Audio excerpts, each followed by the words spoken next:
तो नमस्कार प्यारे मित्रों, उम्मीद है आप सभी का एग्ज़ाम बहुत ही बेहतरीन गया होगा। त्रैमासिक जो क्लास 10th क्वार्टरली एग्जामिनेशन जुलाई 2026 में जो आप लोग का चल रहा है।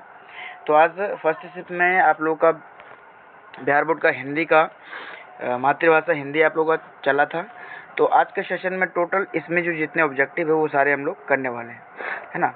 इंस्ट्रक्शन आप लोगों ने बेहतरीन तरीके से पढ़ लिया है। तो ये सबसे पहले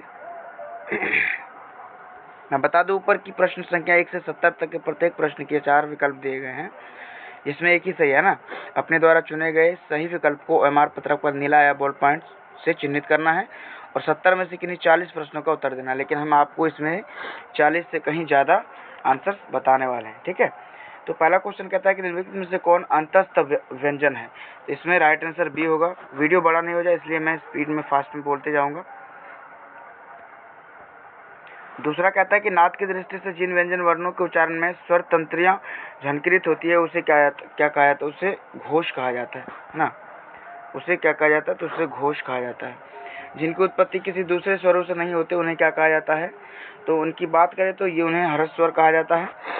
उसके बाद स्पर्श व्यंजन को अन्य किस नाम से जाना जाता है। तो 4 नंबर की बात करें तो इसका राइट आंसर ए होगा, वर्गीय व्यंजन इसे के नाम से जाना जाता है। आ का उच्चारण स्थान कहाँ पे है।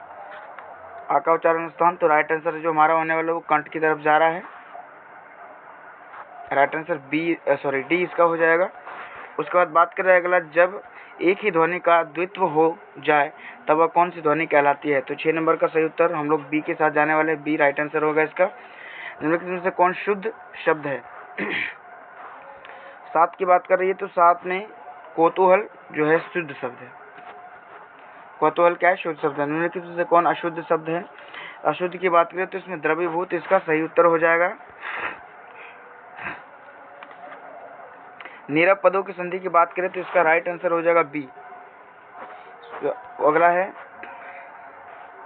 व्यंजन से स्वर अथवा व्यंजन के मेल से उत्पन्न विकार को क्या कहा जाता है। तो 10 नंबर का सही उत्तर यहाँ पे बी हो जाएगा।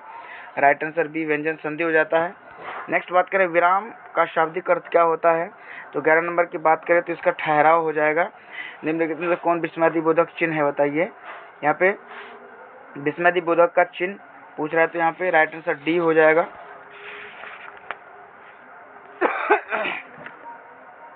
अगला बात करें उस विकारी शब्द को क्या कहते हैं जिससे किसी विशेष वस्तु, भाव और जीव के नाम का बोध होता है। तो यह नाम की बात कर रहा है तो ये संज्ञा हो जाएगा।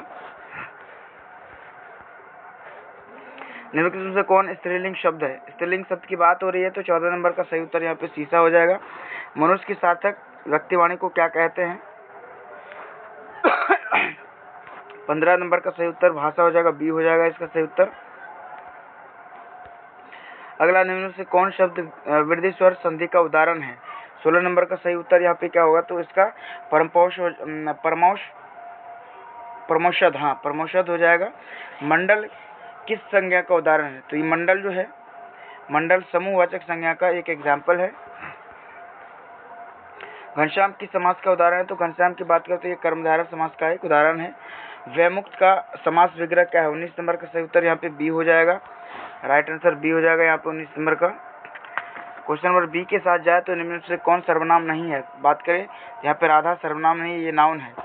अगला है मेरा नौकर कामचोर है, इसमें विशेषण क्या है। तो विशेषण इसमें कामचोर है। यह गाय अच्छी है, यह वाक्य किस विशेषण का उदाहरण है। 22 नंबर का हम लोग राइट आंसर ए के साथ जाने वाले हैं। नेक्स्ट कहता है ऐसे शब्द जो संस्कृत और प्राकृत से विकृत होकर हिंदी में आए हैं उन्हें क्या कहा जाता है। 23 नंबर का बात करें तो राइट आंसर इसका हो जाएगा तत्सम, सी इसका सही उत्तर होगा। हम सी के साथ चलने वाले हैं। अगला है कोई देख लेगा, इसमें कोई किस सर्वनाम का उदाहरण है। निश्चयवाचक सर्वनाम का उदाहरण है। शिकारी ने बाघ मारा, इस वाक्य में कौन कारक है। 25 यानी 25 का कौन सा राइट आंसर होगा, तो वो डी हो जाएगा। मैं पर किस कारक की विभक्तियां हैं, बताइए। मैं पर की बात करें तो मैं पर ये अधिकरण कारक की विभक्तियां हैं। निम्नलिखित में से कौन कर्ण तत्पुरुष समास का उदाहरण है। 27 नंबर की बात करें तो कर्णापूर्ण हो जाएगा। राइट आंसर सी हो जाएगा इसका। निरामिष का विलोम शब्द क्या है। निरामिष 28 नंबर की बात करें तो यहाँ सामिश हो जाएगा इसका। असुर का पर्यायवाची शब्द क्या नहीं है। 29 नंबर की बात करें तो क्या नहीं है की बात कर रहा है, तो असुर का पर्यायवाची यहाँ पे पीयूष नहीं है। 30 नंबर। आगे चलते हैं 30 नंबर पे हम लोग। 30 की बात करें तो कौन देशज शब्द है, इसमें देशज खिचड़ी है। निम्नलिखित में से कौन तत्सम शब्द है। 31 यानी 31 का सूर्य इसका राइट आंसर हो जाएगा। ध्वनियों के मेल से बने सार्थक वर्ण समुदाय को क्या कहा जाता है, तो 32 का सी हो जाएगा यहाँ पे। राइट आंसर 32 का क्या हो जाएगा यहाँ पे, तो इसका शब्द हो जाएगा। विधवा में कौन उपसर्ग बताइए, विधवा की बात कर रहे हैं। विधवा में जो उपसर्ग होगा वो कौन सा होगा, वो हो जाएगा उपसर्ग विधवा में बी आ हो जाएगा, बी इसका राइट आंसर होगा यहाँ पे। आगे बात करें 34 यानी 34 नंबर का, तो फेरा में कौन सा प्रत्यय है। फेरा में प्रत्यय की बात करें तो राइट आंसर इसका हो जाएगा अप्रत्यय है फेरा में। रचना अथवा बनावट के अनुसार शब्द कितने भेद होते हैं, तो 3 भेद होते हैं रचना और शब्द के अनुसार। दही वाली मंगम्मा किस भाषा की कहानी है, तो ये जो भाषा है ये कन्नड़ भाषा की कहानी है। लेखक श्रीनिवास का जन्म किस राज्य में हुआ था, तो वो कर्नाटक में हुआ था। मंगम्मा की बहू का नाम क्या था, तो नंजम्मा इसका राइट आंसर होगा। गुरु ग्रंथ साहिब का संग्रह किसने किया। 39 नंबर का सही उत्तर क्या हो जाएगा यहाँ पे। 39 नंबर का गुरु अर्जुन देव हो जाएगा इसका सही उत्तर।